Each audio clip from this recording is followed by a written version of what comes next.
Hormat! Gerak! Tegap! Gerak!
Assalamualaikum warahmatullahi wabarakatuh. Salam dan bahagia. Apa kabarnya? Mudah-mudahan kita diberi kesehatan dan kebahagiaan. Pada kesempatan ini saya akan memaparkan koneksi antar materi, kesimpulan dan refleksi pemikiran Ki Hajar Dewantara. Adapun video ini merupakan tugas modul 1.1 A8 bersama saya Risna, asal SMP Negeri 10 Banjarbaru, Kota Banjarbaru, Provinsi Kalimantan Selatan. Dengan fasilitator saya, Ibu Siti Indrawati, dan pengajar praktik saya, Bapak Suatmaji. Tujuan pembelajaran modul 1.1 kesimpulan dan refleksi pada video ini adalah 1. Memaparkan cara pandang saya terhadap murid dan pembelajaran di kelas sebelum mempelajari modul 1.1. 2. Menjelaskan perubahan dari pemikiran dan perilaku saya setelah mempelajari modul 1.1. 3. Memaparkan penerapan yang dapat segera saya lakukan di kelas yang mencerminkan pemikiran Ki Hajar Dewantara. Menjawab tujuan tersebut, saya akan menjawab pertanyaan pemantik berikut ini. 1. Apa yang Anda percaya tentang murid dan pembelajaran di kelas sebelum Anda mempelajari modul 1.1?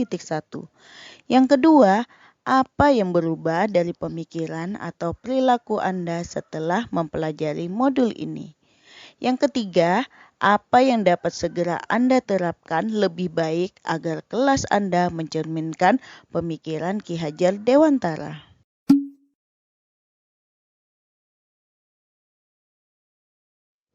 Kondisi awal saya sebelum mempelajari modul 1.1 tentang filosofi Ki Hajar Dewantara. Yang pertama, saya berpikir bahwa sudah memahami bagaimana mengajarkan anak sesuai kurikulum merdeka, yaitu mengajari anak bertahan hidup. Tapi saya lupa mengajarkan bagaimana mencapai tujuannya dengan bahagia. Yang kedua, saya berpikir bahwa telah mengajari mereka dengan bebas dalam belajar, tapi saya tidak menyadari pentingnya menuntun mereka agar tidak kehilangan arah. Yang ketiga, saya berpikir bahwa saya sadar melupakan hal yang paling penting dalam pembelajaran adalah menebalkan nilai-nilai luhur dan budi pekerti. Yang keempat, saya sadar bahwa kurang memahami karakteristik anak. Setelah memahami konsep pemikiran Ki Hajar Dewantara tentang pendidikan, konsep saya pun berubah. Adapun perubahan yang akan saya lakukan antara lain, yang pertama, membimbing mereka bagaimana dapat mencapai dan menjalankan tujuan hidup mereka dengan selamat dan bahagia. Yang kedua, memberikan anak kebebasan dalam melaksanakan tugas sesuai minat dan kreativitas mereka dengan tetap menuntun mereka agar tidak kehilangan arah dan tidak menyimpang. Yang ketiga, mengajarkan nilai-nilai luhur sesuai identitas dan konteks kearifan lokal serta budi pekerti yang baik. Hal apa saja yang dapat saya terapkan segera di kelas untuk mencerminkan pemikiran Ki Hajar Dewantara? 1. Membuat lesson plan yang mampu menggali kreativitas anak sesuai keinginan dan merdeka belajar. 2. Menerapkan pembelajaran yang berbasis kearifan lokal dan budaya dan mengutamakan budi pekerti. 3. Pembelajaran yang sesuai kodrat alam dan kodrat zaman. 4. Pembelajaran yang lebih menuntun daripada menuntut. 5. Membimbing mereka memiliki tujuan hidup selamat dan bahagia.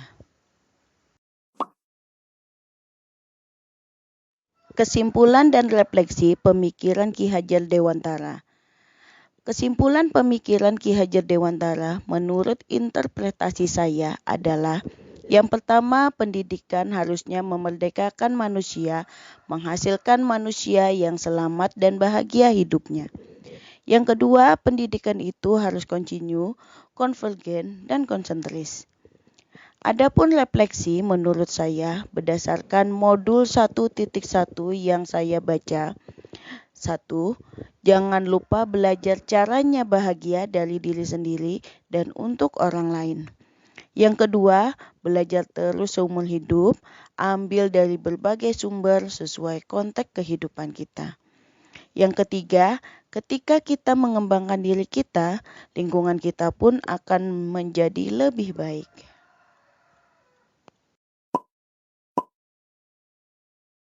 Demikianlah pemaparan saya tentang koneksi antar materi, kesimpulan, dan refleksi pemikiran Ki Hajar Dewantara.